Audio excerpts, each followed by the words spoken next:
Science classes पर आपका बहुत बहुत स्वागत है। आज का जो टॉपिक है वो है क्लास 10th का साइंस से रिलेटेड टॉपिक है। ठीक है, शुरू करते हैं आज की क्लास। अभी हमारा जो चैप्टर चल रहा है वो है फर्स्ट चैप्टर रासायनिक अभिक्रिया एवं समीकरण, और इसमें हम इसके अलग अलग टॉपिक को कवर कर रहे हैं। अभी तक इस चैप्टर के 2 वीडियो अपलोड हो चुके हैं, ये इसका तीसरा वीडियो है। आप जाकर के चैनल पर प्लेलिस्ट को चेकआउट कर सकते हैं। तो आज के जो टॉपिक हैं वो है वियोजन अभिक्रिया या अपघटन अभिक्रिया भी इसको कहते हैं। वियोजन अभिक्रिया के प्रकार और इस पर जो है परीक्षा में किस प्रकार के प्रश्न पूछे जाते हैं उनको भी हम डिस्कस करेंगे। ठीक है, तो अभी हम क्या कर रहे हैं कि एक टॉपिक को हम ले रहे हैं और उस पर किस प्रकार के प्रश्न पूछ सकते हैं परीक्षा के अंदर, वो भी हम लास्ट में डिस्कस करते हैं।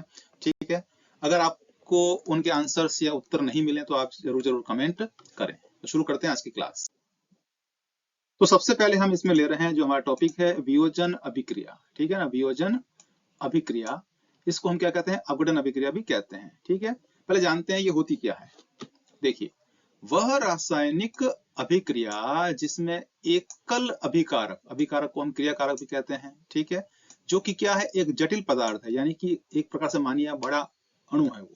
ठीक है, टूटकर दो या अधिक सरल उत्पाद बनते हैं, यानी वो एक जो बड़ा अणु है वो टूट जाता है, उससे दो या फिर उससे भी ज्यादा अणु बन सकते हैं, या वो आप ये मानिए कि भाई वो एक पदार्थ जो है वो टूट करके उसके छोटे छोटे जो है टुकड़े हो जाएंगे। ठीक है, तो इसे हम क्या कहते हैं, वियोजन, या फिर इसको हम कहते हैं अपघटन अभिक्रिया। क्या कहते हैं इसको हम, अपघटन अभिक्रिया हम इसको कहते हैं। ठीक है, ये आपको समझ में आ रहा है, ये हो गई हमारी अपघटन अभिक्रिया। ठीक है, इसको एग्जाम्पल के थ्रू समझ लेते हैं। देखिए, ये हमारे पास में एक पदार्थ है AB, ठीक है, बड़ा अणु है। अब ये पदार्थ जो है वो ऊर्जा प्राप्त करता है, ठीक है, ऊर्जा प्राप्त करता है और A और B में टूट जाता है। ठीक है, तो आप यहाँ देखेंगे कि जो AB हमारा है वो A में टूट गया है और B में, ये अलग अलग हो चुका है, इसके टुकड़े हो चुके हैं। तो ये कैसी हो गई, अपघटन अभिक्रिया या फिर वियोजन अभिक्रिया। तो आपको समझ में आ गया इस बारे में। ठीक है, आगे बढ़ते हैं। अब हम डिस्कस करते हैं वियोजन अभिक्रिया के प्रकार। वियोजन अभिक्रिया के प्रकार यानी अपघटन अभिक्रिया के प्रकार भी हम इसको कह सकते हैं। ठीक है, अब देखो, हमने ये पढ़ लिया कि भाई वो जो पदार्थ AB था उसको ऊर्जा प्राप्त हुई, ठीक है, और ऊर्जा प्राप्त करके वो टूटा है। इसका मतलब ये हमको समझ में आ गया कि वियोजन होने के लिए या अपघटन होने के लिए ऊर्जा की आवश्यकता होती है। तो उसी ऊर्जा के आधार पर हम अब वियोजन को बांटते हैं 3 प्रकारों में, ऊष्मीय वियोजन, विद्युत वियोजन और प्रकाशीय वियोजन।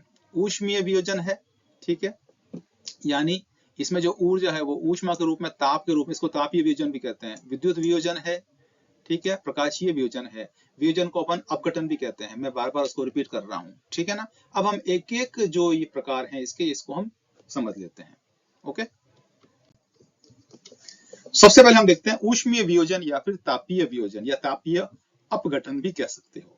ठीक है, जब कोई जटिल पदार्थ, तो देखिए है तो ये वियोजन ना, तो इसमें जो शुरुआत होगी वो किससे होगी, एक जटिल पदार्थ जो कि हमारा क्या है, क्रियाकारक है, ताप या ऊष्मा प्राप्त करके, ठीक है, उसको ताप दिया जाएगा या ऊष्मा दी जाएगी तो वो सरल पदार्थों में टूटेगा। यानी कोई ऐसा पदार्थ है जब उसको हम गर्म करते हैं या उसको ऊष्मा देते हैं तो वो टूट जाता है, इसको हम ऊष्मीय या तापीय वियोजन कहते हैं।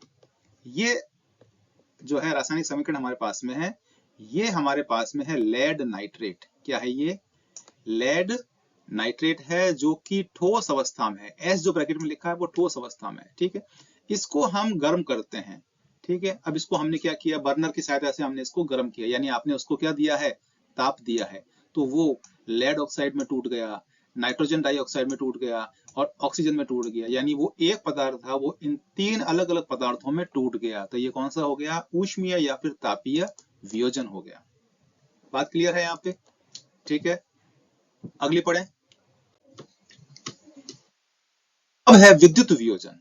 ठीक है, जब कोई जटिल पदार्थ, ठीक है, परिभाषा वही है, इसमें जटिल पदार्थ ही हम काम में ले रहे हैं, यानी क्रियाकारक है, विद्युत धारा प्रवाहित करने पर, यानी यहां पर जो ऊर्जा का रूप है वो क्या है, विद्युत धारा है। वो प्रवाहित की तो वो सरल पदार्थों में टूट जाता है। इसे हम विद्युत वियोजन या फिर विद्युत अपघटन भी कहते हैं। एग्जाम्पल देखिए इसका, कि हमने क्या किया, जल जो पानी होता है वो हमने लिया है, ठीक है, उसमें इलेक्ट्रोड लगा दिए और उसको हमने बैटरी से जोड़ दिया, ठीक है। विद्युत धारा का स्रोत या तो बैटरी है जो कि डायरेक्ट करंट है, और जो हमारे घरों में आती है वो एसी है, ठीक है। तो हमने क्या किया, प्रयोगशाला में कर रहे हैं तो हमने ये बैटरी हमने जोड़ दी है, तो यानी कि हमने क्या दी, इसको विद्युत धारा दी। तो वो जो जल है वो हाइड्रोजन और ऑक्सीजन में पृथक हो जाएगा, यानी उसका वियोजन हो जाएगा। तो ये क्या हो गया, विद्युत वियोजन या विद्युत अपघटन। बात क्लियर है इसके अंदर। तो जो प्रकार अपन पढ़ रहे हैं तो उसका आधार क्या है, ऊर्जा के प्रकार, ठीक है। जहां पर हमने ताप दिया है वो तापीय वियोजन है, जहां हमने विद्युत धारा दी है वो विद्युत वियोजन है। नेक्स्ट है प्रकाशीय वियोजन, ठीक है, या प्रकाश अपघटन भी कहते हैं। जब कोई जटिल पदार्थ या क्रियाकारक प्रकाश की उपस्थिति में टूट जाता है, यानी कि हम उसको सूर्य के प्रकाश में अगर रखें तो वो टूट जाएगा, इसे हम कहते हैं प्रकाशीय वियोजन कहते हैं या प्रकाश अपघटन कहते हैं। एग्जाम्पल इसका है, देखिए दो एग्जाम्पल अपन ले रहे हैं।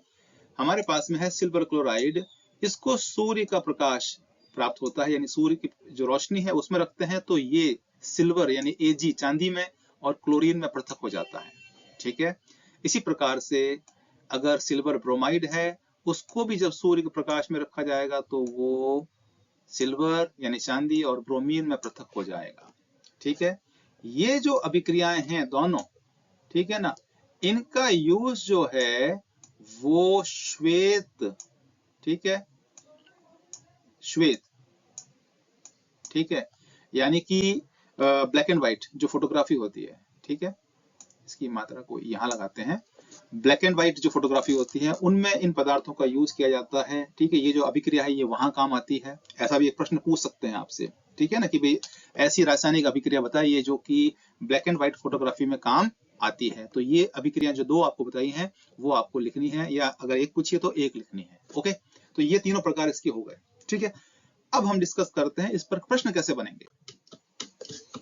देखिए, वियोजन अभिक्रिया किसे कहते हैं, या विद्युत अपघटन अभिक्रिया किसे कहते हैं, इसकी परिभाषा क्या होती है, कुछ भी पूछें एक ही बात है, ठीक है। आप जाकर के वीडियो के स्टार्टिंग में जो हमने टॉपिक लिया था वो जाकर देख सकते हैं। वियोजन अभिक्रिया कितने प्रकार की होती है आपको पता है, 3 प्रकार की होती है, उनके नाम लिख सकते हैं। तापीय अपघटन को उदाहरण से समझाइए, प्रकाशीय अपघटन का एक उदाहरण दीजिए, सोडियम क्लोराइड के विद्युत अपघटन के लिए एक रासायनिक समीकरण लिखिए। ये इसमें हमने डिस्कस नहीं किया है लेकिन आपको पाठ के अंदर कहीं ना कहीं मिलेगा, ठीक है। नहीं मिले तो आप कमेंट जरूर करना, आपको समीकरण जो है इसका इक्वेशन मैं बता दूंगा आपको, ठीक है। आप चैनल पर जा सकते हैं जहां पर अलग अलग प्लेलिस्ट अवेलेबल हैं, हिंदी मीडियम के लिए भी है, इंग्लिश मीडियम के लिए भी है। ओके, जो आपके लिए यूजफुल है वो आप जरूर जरूर देखिए, ठीक है। कोशिश की है मैंने कुछ उसको इंग्लिश में एक्सप्लेन करने की और साथ साथ में कुछ हिंदी का भी यूज हमने किया है, तो आपको इजीली समझ में आ जाएगा। अगर आपको वीडियो अच्छा लगता है, चैनल आपको पसंद आए तो आप जरूर जरूर इसको लाइक कीजिए और अपने फ्रेंड्स के साथ में जरूर जरूर शेयर कीजिए। Sai classes by Naveen Saxena and Hamika Saxena. मिलते हैं अगले वीडियो